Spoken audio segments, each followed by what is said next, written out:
Ay! Bakit kirikit-kit na naman yan, ha?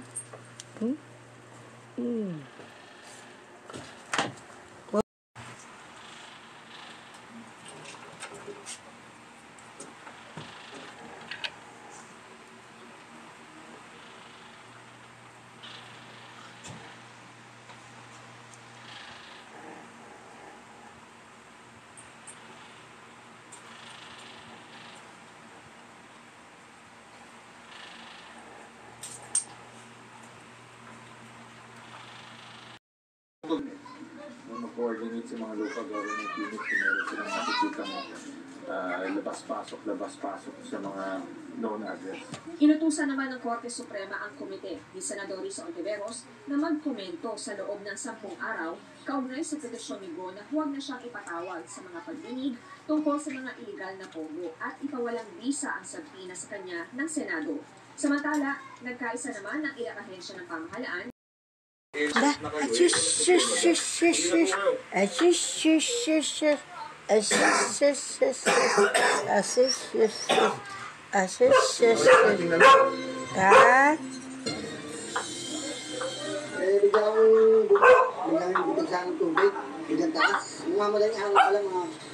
No.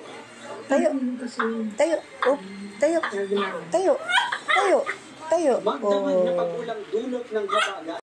Manahimik ka na, Luis, maraming salamat to. Hindi na ako natin manigay sa mga engwaman nitong si Atrasabante. So, may magiging pagbulian yan si Atrasabante sa mga resource person. Isang yan sa pinakamulan ito ang musiga nga. Pagka may resource person, yung mga kamera dyan sa tama na yan. No, dapa, stand. Stand up. Try ko. Act at hindi pagtalima sa sapina ng Kongreso. Yung kay Sheila, ang mga charge sa kanya sa korte ay disobedience of legislative summons at yung pangalawa ay yung use of passport, violation ng Philippine Passport Act by the use of an illegal passport. Doon kay Cassie naman, ang kaso niya ay ganun din, disobedience to legislative summons at bukod doon, kinasuhan din siya ng obstruction of justice.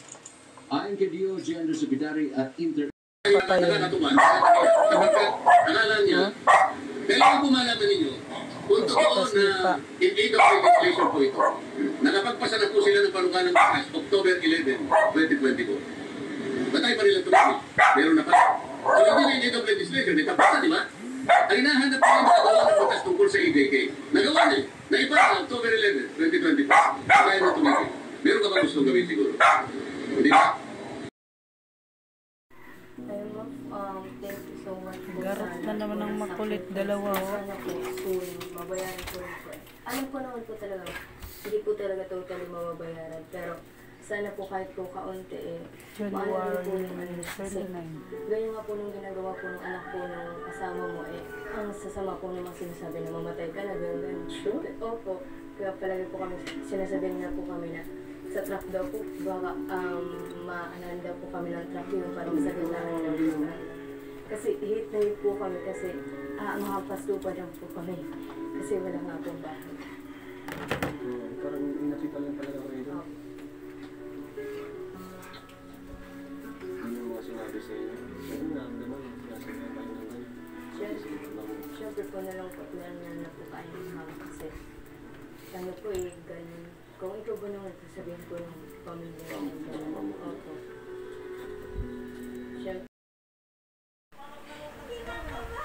Narigla si Sarah. Galit.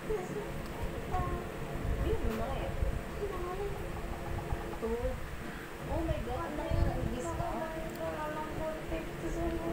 Hindi ko kaya. Baka meron pa ka pa mga necklace. Hindi niiyak. Magbabayad pero hindi susuko.